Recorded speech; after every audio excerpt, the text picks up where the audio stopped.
Hello friends, स्वागत है एक बार फिर से आप सभी का हमारे यूट्यूब चैनल में। और दोस्तों, आज के इस वीडियो में दिल्ली सल्तनत का जो है सेकंड पार्ट है ये वीडियो। इसके पहले वाला जो पार्ट था आपका, जिसमें कि लोधी वंश, ठीक है, लोधी वंश से रिलेटेड जो भी वंश थे उनका जो वीडियो अपलोड किया जा चुका है। आप वीडियो के प्लेलिस्ट में भी जाके देख सकते हैं, या फिर इस वीडियो का डिस्क्रिप्शन में उस वीडियो का लिंक दे दिया जाएगा, वहाँ से भी आप देख सकते हैं। तो मैंने पहले जैसा कि बताया था कि दिल्ली सल्तनत जो कि 1200 से लेकर 1526 ईस्वी तक ये शासन करता है, जिसमें कि काफ़ी सारे वंश आते हैं, ठीक है। तो पहला जो वंश था वो गुलाम वंश था और अंतिम वंश था लोधी वंश था। तो लोधी वंश का जिक्र हो चुका था, अब बारी है गुलाम वंश का। तो देखिए, गुलाम वंश का अगर हम बात करते हैं तो सबसे पहले इसका जो शासन काल था वो था 1206 से लेकर 1290 के बीच में, ठीक है।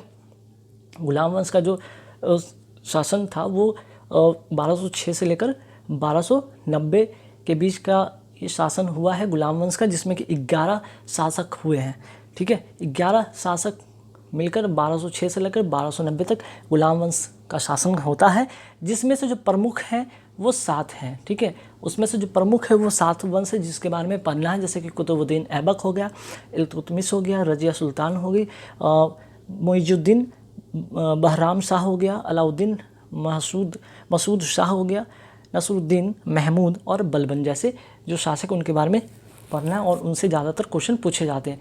अब देखिए, गुलाम वंश के बारे में अगर हम बात करते तो गुलाम वंश का इस्टेब्लिशमेंट कहाँ से हुआ और किस माध्यम से हुआ।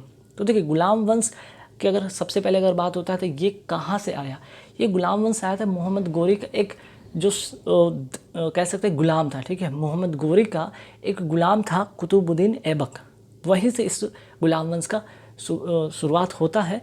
तो आइए अब मोहम्मद गोरी के बारे में कुछ जान लेते हैं, तब इस गुलाम वंश के बारे में चीज़ें समझ में आएगा और चीज़ें स्पष्ट हो जाएगी। देखिए, होता क्या है दरअसल, मोहम्मद गोरी, ठीक है, मोहम्मद गोरी 1206 की अगर घटना की अगर बात करते हैं तो 1206 ईस्वी में भारत पर इसने अंतिम आक्रमण किया, ठीक है। 15 मार्च 1206 ईस्वी में भारत का नेतृत्व सौंपकर, किसको सौंपा था भारत का नेतृत्व? ये भारत का नेतृत्व सौंपा था कुतुबुद्दीन ऐबक को। और जब ये नेतृत्व सौंपकर ये अपने प्रांत यानी कि गजनी जा रहा था, उसी दरमियान इसकी हत्या कर दी गई। और उसके बाद जो इसका उत्तराधिकारी बना वो बना कुतुबुद्दीन ऐबक, ठीक है, कुतुबुद्दीन ऐबक। और कहा जाता है कि मुस्लिम साम्राज्य का अगर हम बात करते हैं, ठीक, तो मुस्लिम साम्राज्य का वास्तविक संस्थापक कौन था? ये मोहम्मद गोरी था, ठीक है। ये मोहम्मद गोरी ही था जो कि मुस्लिम साम्राज्य का जो कि कह सकते हैं कि वास्तविक संस्थापक था, है ना। इसी के बीच में एक घटना होती है, जैसे में होता है तराइन का युद्ध। तराइन का प्रथम युद्ध होता है 1191 में, और तराइन का दूसरा युद्ध होता है 1192 में, ठीक है।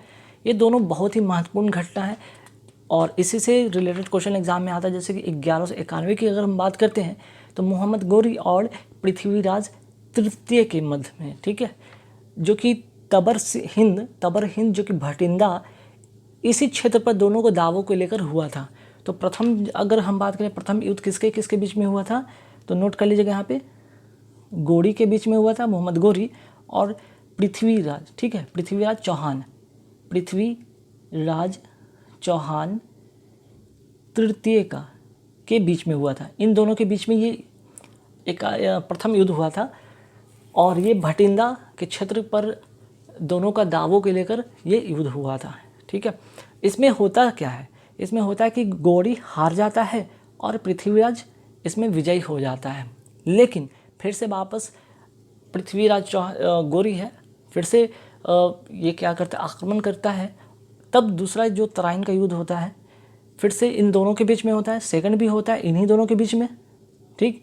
सेकंड जो युद्ध होता है इन दोनों के बीच में होता है, लेकिन अब की बार जो सेकंड वाला होता है इसमें कौन जीत जाता है? गोरी जीत जाता है और पृथ्वीराज चौहान हार जाता है, ठीक है। पृथ्वीराज चौहान हार जाता है, मीन्स कि पहला वाला में गोरी हारता है, पृथ्वीराज चौहान जीतता है। दूसरा वाला में जस्ट अपोजिट, मीन्स कि गोरी इस बार जीतता है और पृथ्वीराज चौहान जो तृतीय है वो हार जाता है, ठीक। अब होता क्या है कि इस युद्ध के बाद भारत का जो राजकाज था किसको सौंप देता है, कुतुबुद्दीन ऐबक। कुतुबुद्दीन ऐबक आपको पता है ये कौन था, गोरी का गुलाम था, ठीक है, और वो गजनी लौट जाता है, ठीक, ये घटना होता है। इसके बाद ये गजनी लौट जाता है ना। तो ये पूरी घटना जो होता है मोहम्मद गोरी के बारे में इम्पॉर्टेंट है और जिसे आपको समझना चाहिए और इसे याद करना चाहिए, है ना।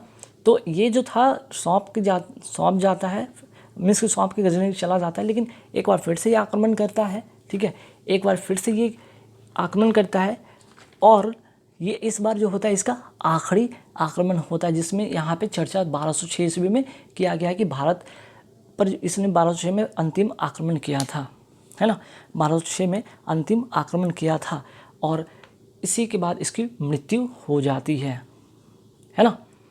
जो कि अगर तराइन की अगर बात करते हैं तो तराइन का प्रथम युद्ध और द्वितीय जो युद्ध होता है 1191 और 92 में हुआ था, उसके बाद ये लौट जाता है, ठीक है, इसके बाद लौट जाता है। तो इसके बाद फिर से दोबारा वापस आता है, वो 1194 में आता है, ठीक, उसके बाद फिर से एक बार आता है, वो आता है 1206 में। तो कहानी यहाँ से शुरू होता है। तो दरअसल हम बात कर रहे थे कुतुबुद्दीन ऐबक के बारे में, तो ये कुतुबुद्दीन ऐबक का कुछ रिलेशन था मोहम्मद गोरी से, और मोहम्मद गोरी से ही शुरू हुआ था कुतुबुद्दीन ऐबक, मीन्स कि गुलाम वंश का शासक, गुलाम वंश का शासन, ठीक है। तो गुलाम वंश के शासन में सबसे इम्पोर्टेंट जो था शासक वो था कुतुबुद्दीन ऐबक, ठीक। और ये जो कुतुबुद्दीन ऐबक की बात अगर करें तो ये कुतुबी राजवंश का इसका मीन्स कि कह सकते हैं कि कुतुबुद्दीन राजवंश की अगर हम बात करें तो इसने स्थापना किया था, ठीक। और इसका जो शासन हुआ था वो 1206 से लेकर 1210 ईस्वी तक हुआ था। अब देखिए कुतुबुद्दीन से रिलेटेड क्या क्या क्वेश्चन एग्जाम में पूछा जाता है, उस महत्वपूर्ण बिंदु को यहाँ पे देखते हैं, ठीक है। सबसे पहले अगर हम बात करें कुतुबुद्दीन ऐबक के बारे में कि कुतुबुद्दीन ऐबक सबसे पहले ये लाहौर को राजधानी बनाया, है ना, लाहौर को ये क्या बनाया था, राजधानी बनाया था। और ये क्या था, तुर्क जनजाति का था, और कहा जाता है कि भारत में तुर्की राज्य का संस्थापक कुतुबुद्दीन ऐबक को माना जाता है। दूसरा इंपॉर्टेंट चीज़ यहाँ पे बिंदु देखेंगे कि लाख वक्स और पील वक्स, ठीक है, लाख वक्स यहाँ पे लिखा हुआ है और पील वक्स से नाम से ये विख्यात था। अब लाख वक्स का मतलब क्या था, लाखों का दान करने वाला। वही बात करते हैं पील वक्स की बात करें, हाथियों का दान देने वाला से विख्यात था, ठीक। अब यही बात करते हैं कुतुबुद्दीन ऐबक से रिलेटेड और इम्पॉर्टेंट चीज़ कि इसने कुतुबुद्दीन ऐबक था जो वो कुतुब मीनार, ठीक है, कुतुब मीनार का निर्माण प्रारंभ करवाया था। कुतुबुद्दीन जो था कुतुब मीनार का निर्माण कार्य प्रारंभ करवाया था, इसने किया था। और कई बार क्वेश्चन यहाँ पे आता है कि कुतुब मीनार का नाम किस के नाम पर रखा गया था, तो प्रसिद्ध जो सूफी संत थे ख्वाजा कुतुबुद्दीन बख्तियार काकी के नाम पर ये कुतुब मीनार रखा गया था। इसी ने और एक चीज़ क्या किया था भाई, इसने दो इम्पॉर्टेंट चीज़ मीन्स कि दो इम्पॉर्टेंट चीज़ को बनवाया था। पहला क्या, ये भारत का प्रथम मस्जिद की बात करें तो कुब्बत उल इस्लाम जो कि दिल्ली में इसने बनवाया था। और दूसरा अजमेर में 28 दिन का झोपड़ा, जो कि कई बार एग्जाम में पूछा जाता है कि 28 दिन का झोपड़ा किसने बनवाया था, कुतुबुद्दीन ऐबक ने। और भारत का प्रथम मस्जिद की बात करें कुब्बत उल इस्लाम को किसने बनवाया था, इसने बनवाया था कुतुबुद्दीन ऐबक ने, ठीक है। अब इसका कुतुबुद्दीन ऐबक से इंपॉर्टेंट चीज़ और क्या बनता है, इसकी मृत्यु जो होती है 1210 ईस्वी में हो जाता है। क्यों, कैसे होता है, तो चौगान खेलते समय घोड़े से गिरकर, ठीक है, घोड़े से गिरकर मीन्स कि दिल्ली सल्तनत का गुलाम वंश का जो एक शासक होता है कुतुबुद्दीन ऐबक, जिसकी मृत्यु चौगान खेलते समय घोड़े से गिर के होता है। तो देखिए कुल मिलाकर यहाँ पे अगर बात करें गुलाम वंश का एक शासक है कुतुबुद्दीन ऐबक। हालांकि गुलाम वंश में 11 शासक होते हैं, जिसमें से हम लोग अभी 7 के बारे में जिक्र करेंगे। जो पहला था कुतुबुद्दीन ऐबक के बारे में हम जिक्र किए हैं, ठीक।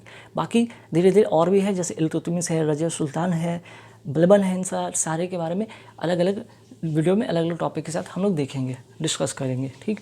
ध्यान रखिएगा ये बहुत इंपॉर्टेंट, जैसे कि दिल्ली सल्तनत 1206 से लेकर 1526 और इसी 1206 से लेकर काफ़ी सारे वंश आए थे, जिसमें कि गुलाम वंश है, खिलजी वंश थे। तो हम आज बात करेंगे गुलाम वंश के बारे में। बात जो की है इसमें इंपॉर्टेंट चीज़ था कुतुबुद्दीन ऐबक कहाँ से आया था, और ये गुलाम वंश आया कहाँ से था।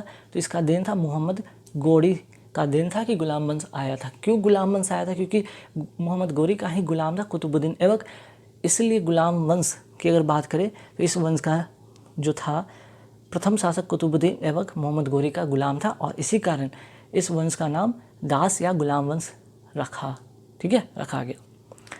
और इसमें इंपॉर्टेंट कुछ खास क्वेश्चन नहीं है, ठीक। और जो इंपॉर्टेंट यहाँ पे जो बिंदु था जो कि एग्जाम में पूछा जाता है वहाँ पे मेंशन किया गया है, आप इन्हें ज़रूर नोट कर ले या स्क्रीनशॉट ले ले।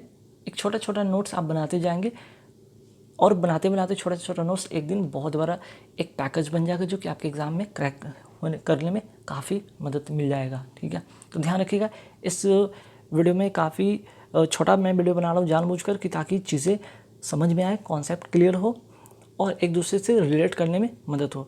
तो ठीक है, अब गुलाम वंश के बाद की बात करें तो अब इसके बाद हम लोग क्या पढ़ेंगे, इसके बाद पढ़ेंगे इल्तुतमिश के बारे में पढ़ेंगे, ठीक है। इल्तुतमिश के बारे में पढ़ेंगे, और चूँकि इल्तुतमिश कौन था, तो कुतुबुद्दीन ऐबक का ये क्या था, दामाद था, है ना। कुतुबुद्दीन ऐबक का क्या था, ये दामाद था। लेकिन जो 1210 से 1236 के बीच में ये शासन करता है, इसी 1210 ईस्वी में ही एक और यहाँ पे कहानी होता है। वो क्या कहानी होता है, अब सुनिएगा स्टोरी। कुतुबुद्दीन ऐबक की तो भाई यहाँ पे देख रहे हैं कि मृत्यु हो गई। अब कुतुबुद्दीन का जो अचानक से मृत्यु हो जाता है, उसके कारण होता क्या कि उत्तराधिकारी का चुनाव में एक समस्या आ जाती है, ठीक है, कि उत्तराधिकारी किसको बनाया जाए। तो चूँकि ये तुर्की जनजाति के थे और चूँकि ये तुर्की से बिलोंग ये लोग करते थे, तो तुर्की जो सरदार था स्वयं हल किया क्या कि कुछ जो तुर्की सरदार थे उसमें से कुछ जो तुर्की सरदार हुए, उन्होंने आराम शाह को, ठीक है, आराम शाह को क्या किया कि लाहौर का सुल्तान घोषित कर दिया, ठीक। यहाँ तक तो बात समझ में आ गया। अब आराम शाह जो कि एक कैसा व्यक्ति था, अयोग्य व्यक्ति था, अक्षम व्यक्ति था, ठीक है। तो तुर्क में कुछ तुर्क जो सरदार थे उन्होंने तो आराम शाह को लाहौर का सुल्तान घोषित कर दिया, लेकिन कुछ जो थे, ठीक है, कुछ जो तुर्क सरदार थे उसका विरोध किया। होता क्या है अब यहाँ पे स्टोरी कि जो दिल्ली के तुर्क सरदार जो थे, ठीक है, दिल्ली के जो तुर्क सरदार थे वो क्या करते, बंदायूं के जो गवर्नर होते इल्तुतमिश, इसी इल्तुतमिश के बारे में बात हो रहा है, जो कि बंदायूं का गवर्नर था। कई बार एग्जाम में पूछा जाता है, ये बंदायूं का गवर्नर था, ठीक है, गवर्नर था। तो होता कि गवर्नर जो इल्तुतमिश है उसको क्या किया कि दिल्ली आने का निमंत्रण भेजा, और इल्तुतमिश है कि जो शीघ्र ही दिल्ली पहुंच गया। अब इसकी खबर जब आराम शाह को लगती है, ठीक है, जब इसकी खबर आराम शाह को लगती है तो आराम शाह तुरंत दिल्ली पहुंच जाता है। वहीं क्या होता है, इल्तुतमिश और आराम शाह के बीच में, इन दोनों के बीच में क्या होता है, संघर्ष शुरू होता है, जिसमें आराम शाह को क्या होता है, यहाँ पे इल्तुतमिश पराजित करता है इसको, आराम शाह को, और हत्या कर देता है और स्वयं सुल्तान बन जाता है, और पुनः ये दिल्ली के गद्दी पे बैठ जाता है। तो खैर, इल्तुतमिश के बारे में अब क्या होगा, आगे कहानी अगले वीडियो में हम लोग देखेंगे। और इस वीडियो में चीज़ें जो भी इंपॉर्टेंट लगे ज़रूर आप इन्हें नोट कर ले। हाँ, कमेंट करके आप हमें बताइए कि वीडियो कैसे लगी। वीडियो अच्छी लगी तो लाइक कर देना, कमेंट करके बताना कि वीडियो में और क्या चाहिए, या फिर वीडियो में कहाँ पे टूटी है, या फिर क्या और इसमें ऐड हो सकता है ना। तो ध्यान रखिएगा, इसका पहला वाला वीडियो जो कि लोधी वंश से रिलेटेड है उस वीडियो को देखना नहीं भूलेंगे। डिस्क्रिप्शन में लिंक में दे दिया जाएगा, वहाँ से भी देख सकते हैं, या फिर वीडियो के प्लेलिस्ट में जाकर देख सकते हैं, ठीक है गाइस। बस इस वीडियो में था, थैंक यू वेरी मच।